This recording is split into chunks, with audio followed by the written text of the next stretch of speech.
All right, church, we are in the Psalms of Ascent, and we have been in the Psalms of Ascent for the last 9 weeks or so, and we are continuing in these songs. And if you've spent any time with us over the last 2 months, these Psalms of Ascent are songs sung by pilgrims journeying closer into the presence of God, to Jerusalem, to Mount Zion, to the place where God dwells. There is an urging, like a longing for experiencing the presence of God in a new and powerful way, because they know that when they reach God's place where He dwells with them, that they will discover joy and peace, that their lives will change forever.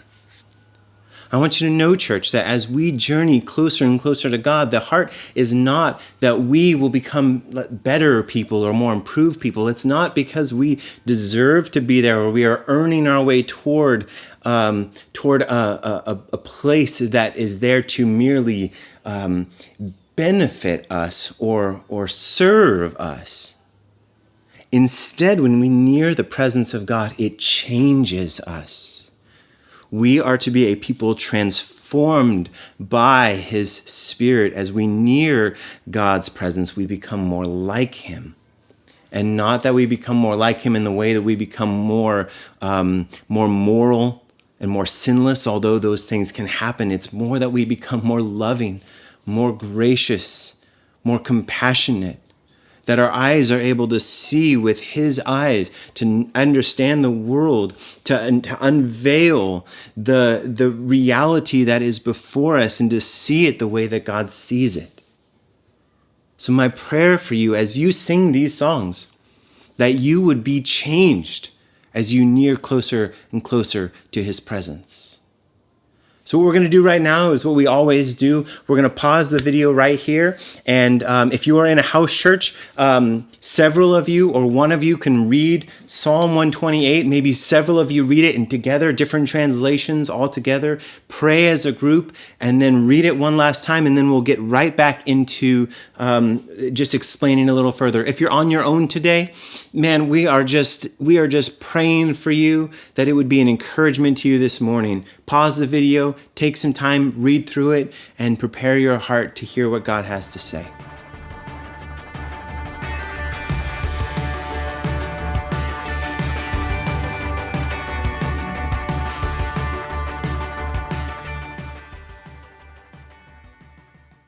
All right, now Psalm 128 is all about this idea of being a person, a human, a man who considers himself happy or blessed. Now, it's a strange term. Again, we don't always use that in our modern vernacular. When we talk about someone who is blessed, we're not normally referring to someone who is gifted athletically or physically or intellectually. We talk about their internal physical traits. Sometimes that can mean their success. So if they've been blessed, they may be talking about how well they personally have done with their lives. And blessed by who? We don't know. It's never really explained, but we talk about how blessed we are. Now here, the psalmist, these singers are singing about how anyone who fears Yahweh is a happy or blessed person. Now, we're going to talk about what it means to be happy or blessed. But first, I want to just hone into this very first verse. How happy is everyone who fears Yahweh, who walks in His ways. So to experience the blessings or the happiness of Yahweh means that you are first and foremost, to receive those blessings, you are a person who fears Yahweh. And what does it mean to fear Yahweh? It means to walk in the ways of Yahweh. Now, to walk in the ways of Yahweh, this is a phrase that's used throughout, especially the first 5 books of the Old Testament and the Torah. And it's talking about how those who fear Yahweh are those who keep His commandments, who honor His direction, who go with the precepts and who obey the precepts and the laws of God. And that is kind of the foundational understanding when he's talking about what it means to walk in the ways of Yahweh. Now, I will add to this and say, if you want to walk in the ways of Yahweh, yes, you are keeping his commandments, you are following his direction and honoring the direction that he is leading, but you are doing so in such a way that God's nature and character are revealed and extended to the world through the words and actions of his followers. It is easy for us to miss sight of that. We can follow all the rules and we can keep all of the laws, and maybe those aren't even the laws so much as the traditions we think that are laws, but we follow those things, but we do them in such a way not to reveal the work of God, the character and nature of God to the world, but to somehow lift ourselves up, to make ourselves more righteous, more just, more of the right kind of person. Again, to elevate ourselves when that is not what we're doing here. We walk in the ways of God, but it is not we who forge the path. It is God who forges the path forward, and we keep in step behind him. Making your own way, that is a difficult thing. Have you ever thought about, just imagine yourself roaming through the jungles of the Amazon, and you are covered in brush all around you, and to go forward becomes impossible without having to slice your way through, push your way around branches, duck and climb, and just to make a path forward is exhausting and difficult and challenging. But if you have a guide that's in front of you, a guide that knows the right ways, a guide that is doing the heavy work of cutting and pushing and finding the right way forward, then your path becomes easier. In other words, it becomes blessed. It becomes a fortunate way as long as you keep in step behind the guide. I want you to think of Yahweh here as the guide, the one who is forging the path forward. And so when he forges the path forward and we keep in step behind him, then guess what? The way becomes easy and it becomes fortunate, and we move ahead exactly as God intended, as long as we keep in step behind him. Fear is this, to fear Yahweh. It's not to be necessarily just straight up terrified of him or afraid of him. We go there sometimes because our English word asks us to respond in this way. It's not simply to be terrified of God, but fear is this word that basically, when we fear God, we're saying this. We're saying God is able to destroy me if he wants to. He is capable, more powerful to just obliterate me and wipe me off the face of the earth if that is his desire. Now I can continue to push against him and make myself an enemy of his ways, to go my own ways and be subject to that sort of wrath. Or I have a second option. I can line up with his good plans, and I can live in sync with his desires, and in doing so, because God is so powerful, that I will be freed up to experience the life that God has always intended for me to live. And so for that reason, because I so fear him, but I also respect him, and I know what he is capable of, my life is going to be in his hands, 100%. I place my life in his hands to do what he wants with me, and I trust that it is going to be good because he has shown me a path forward that is good. Now, what is the result of that fear or that walking? Well, the result is happiness or blessing. How happy is everyone who fears Yahweh?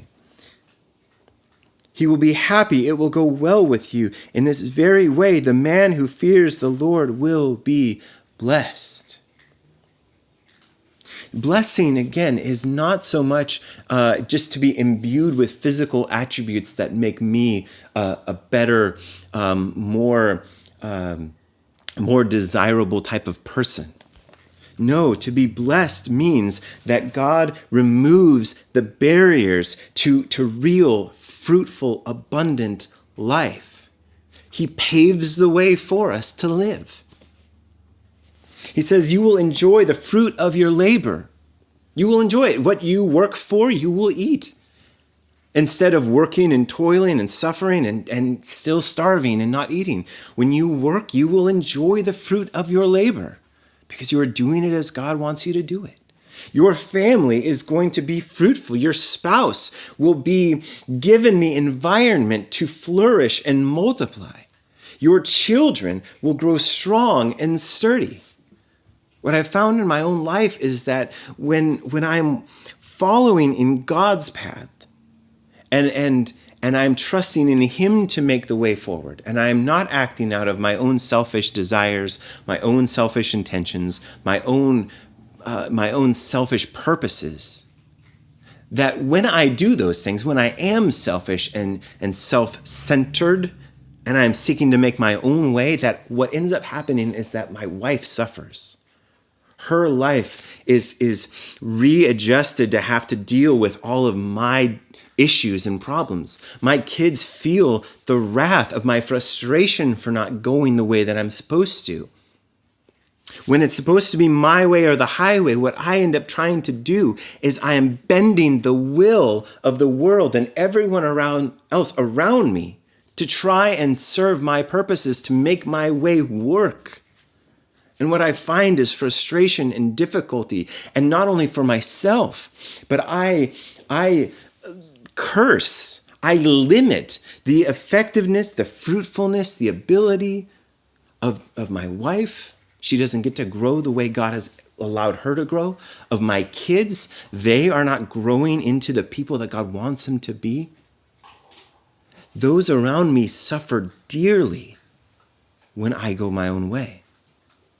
And yet, what I have found, me personally, is that when I am going the way that God has desired for me to go, when I am in lockstep with Him, trusting in Him, and my wife is there trusting with me, and my kids are there trusting with me, and they understand what we're doing together, that they are learning, they're growing, their relationships with each other changes. My wife is permitted to flourish exactly as she feels she needs to flourish, exactly as God is leading her, and the dreams that God has given her to live and to minister and to experience life she is getting to do.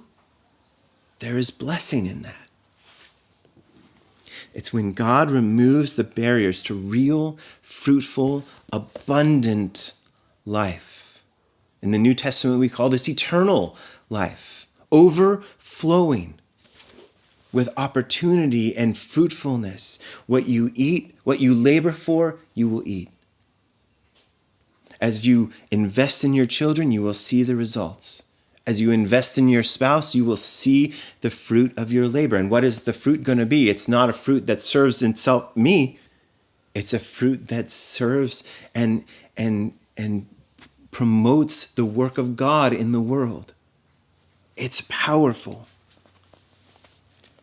The psalmist says, when you are fearing God, when you are trusting in Him, you will experience a true, unconditional, overflowing happiness.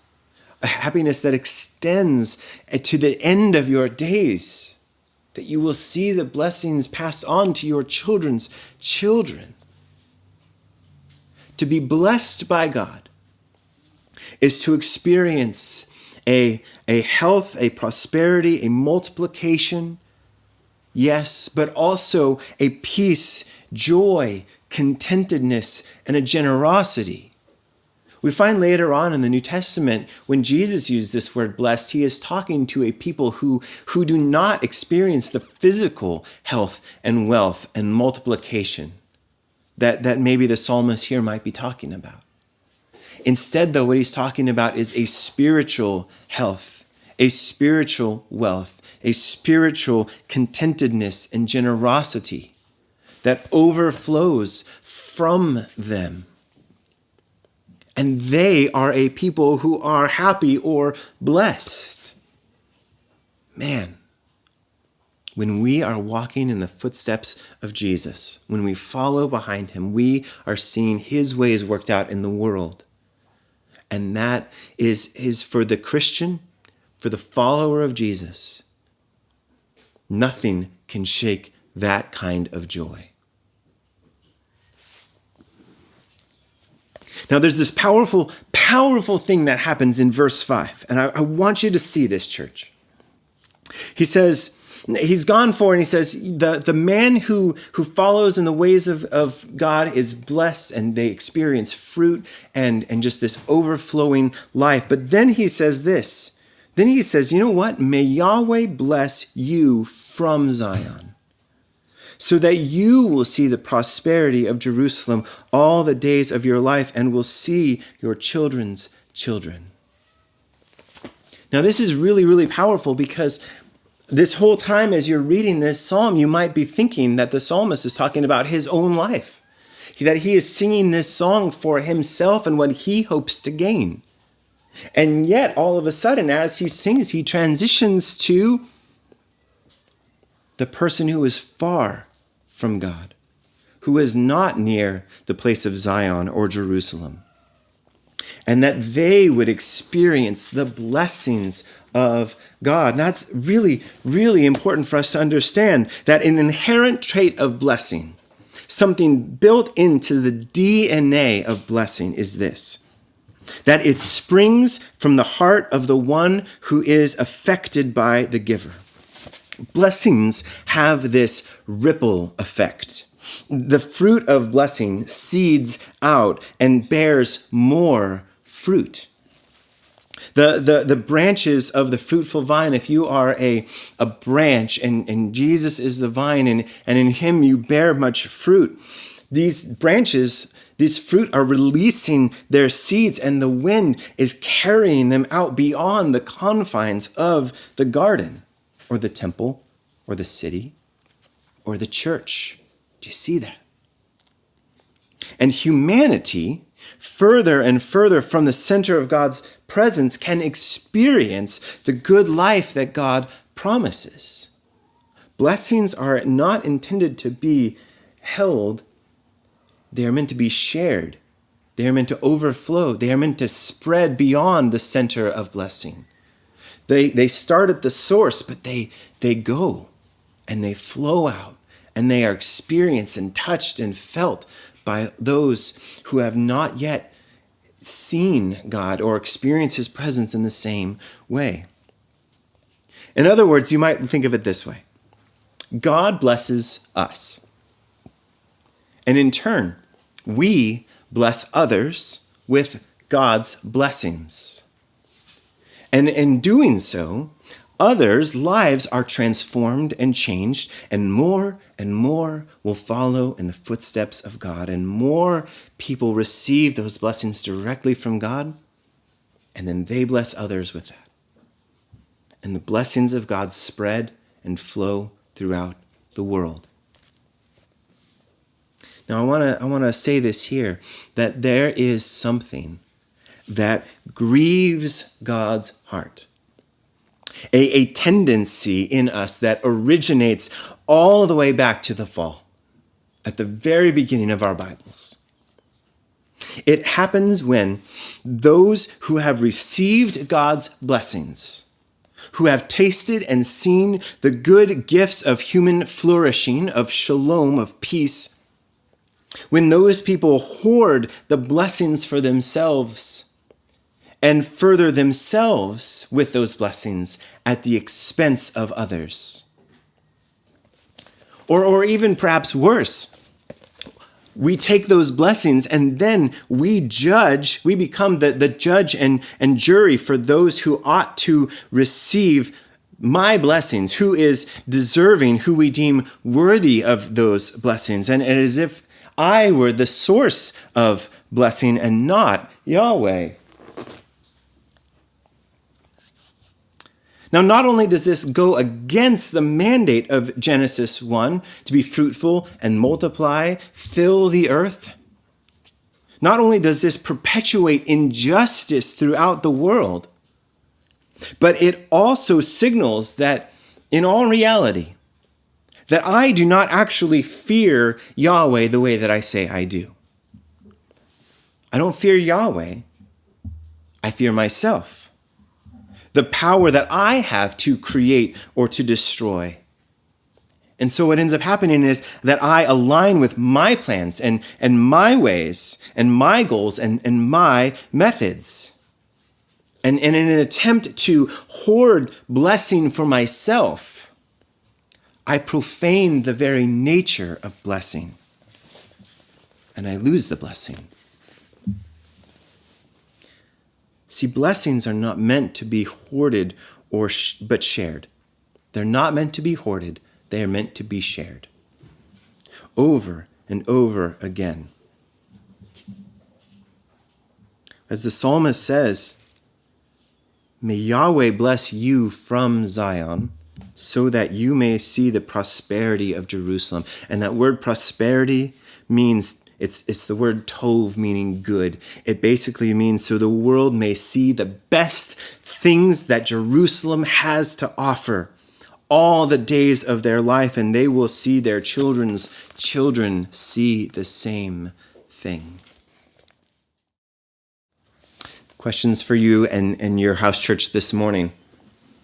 Have you ever seen a connection between fearing God / walking in his ways and your happiness and blessings? How so? How have you seen the experience of walking with God, of following him, of trusting him, of doing what he has asked for you to do, of sensing his presence and his movement and going that way? And the blessings and the sense of joy and contentedness that have happened as a result. How have you seen that happen? Question number 2. How have you experienced the blessings of God? It might look different for some of you.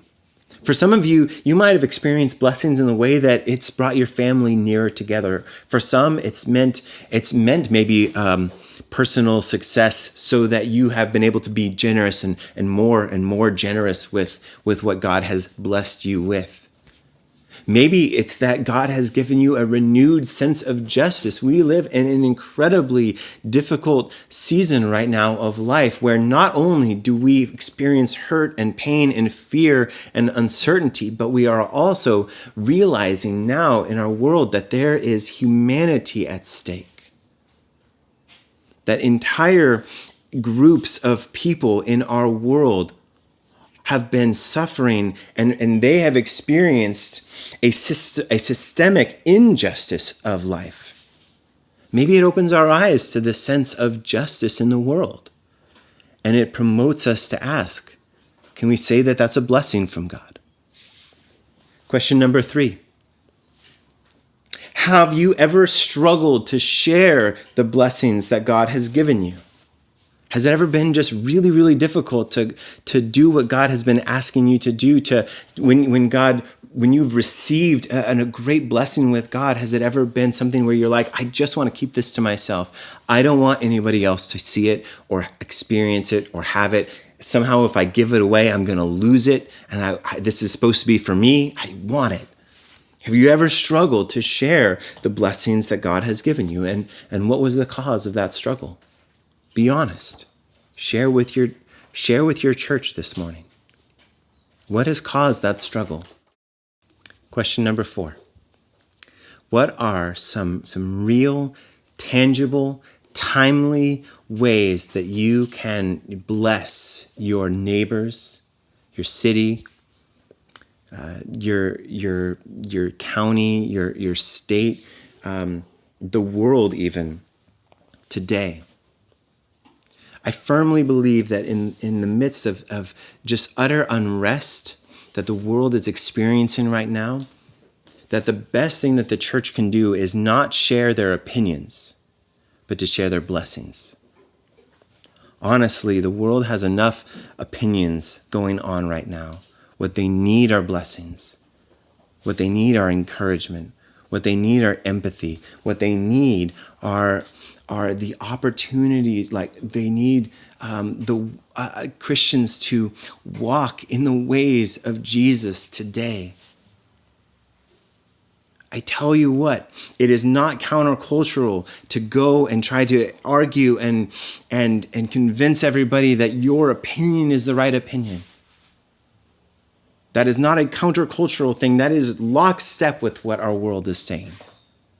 What our world needs right now is the blessings of God to be extended from God touching and changing and transforming and humbling the people of God, who then extend and carry that out to the world that they may see a different life, a life that God has always meant for them to desire. So much of the unrest that we see in this world comes from a fundamental realization that life to this point has been less than human.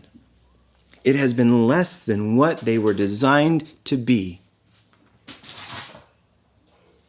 And so what we can do as the church, as Christians, as followers of Jesus, is that we may show the world what it looks like to be truly human. And not only that, we may extend that and proclaim and seek to extend that and share that humanity, that dignity, that blessing and fruitfulness of life with everyone around us, with the whole world, with your neighbors, with your friends, with the person sitting down next to you right now. That is a beautiful thing that the church can do. What are some real, tangible, timely ways that we as a church can bless those around us? Church, I just want to encourage you today that we are to live as a blessed people. Blessed not because of what we can do for ourselves, not blessed because what the world can offer us, but we are blessed because God himself has forged a way for us to go. And we are following him with everything that we are. To say, God, we trust in you. We know your way is going to be better than our way. And we're going to put our life in your hands today. And we trust that it will go right. It will go well for us, that we will be happy, that we will be joyed, that we will experience peace. The psalmist's last words in that psalm are an encouragement over Israel to say, peace, shalom over Israel. Peace is not just the absence of strife, but it is wholeness. It is a sense of being together and not split apart. It is blessing and flourishing and life.